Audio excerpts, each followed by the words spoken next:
All right, welcome back. We are going to wrap up our five-part look at the question, are you convinced?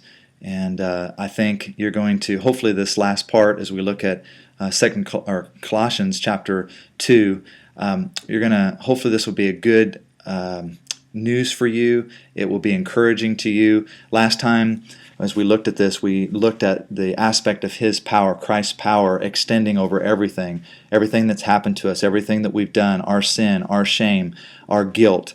And we still struggle sometimes, but now I want us to take it a step further.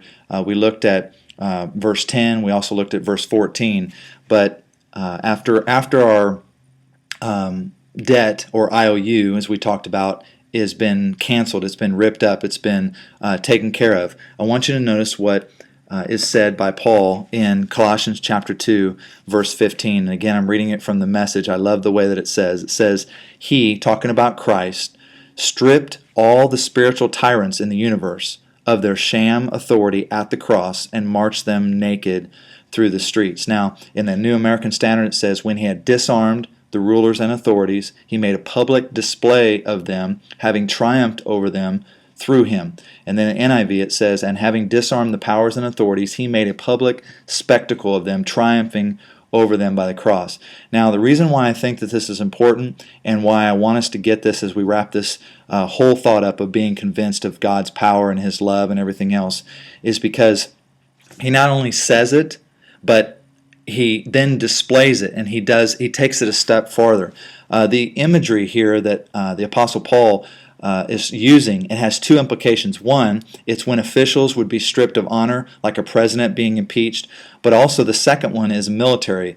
What would happen is in wars, a king would be defeated by another king, then the victorious king would get all the spoils, the property, the wives, the animals, the riches, and then the defeated king would be the captive. So what would happen is the victorious king would have a parade, and they would come with all their people and with all their soldiers, but behind them they would be showing off all that they won.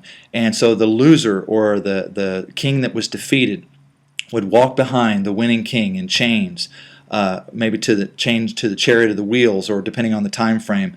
And it would be a humiliating procession showing the impotence of the loser to the victor's superior might. And this is huge aspect of what I think, and that's why in the Message I love that it says that He stripped all the spiritual, not just a few of them, not just one in particular, but all of the ones that come against us. And you know what? As I look at what we deal with, and as I look at what we need to be convinced of, this should be good news, because here Christ not only does it at the cross, and He not only takes care of it in our own individual lives, but He says, let me show you, let me give you a visual.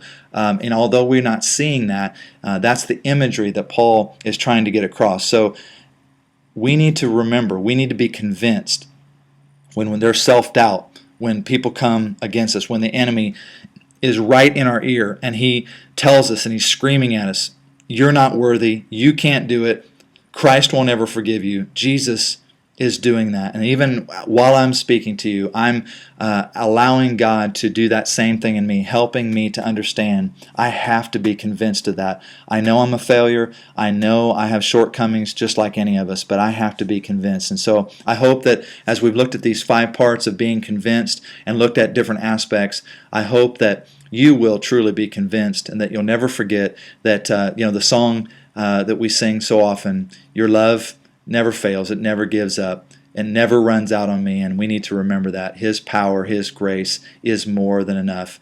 And I'm so thankful that it extends over everything. And pray that it will be a blessing to you.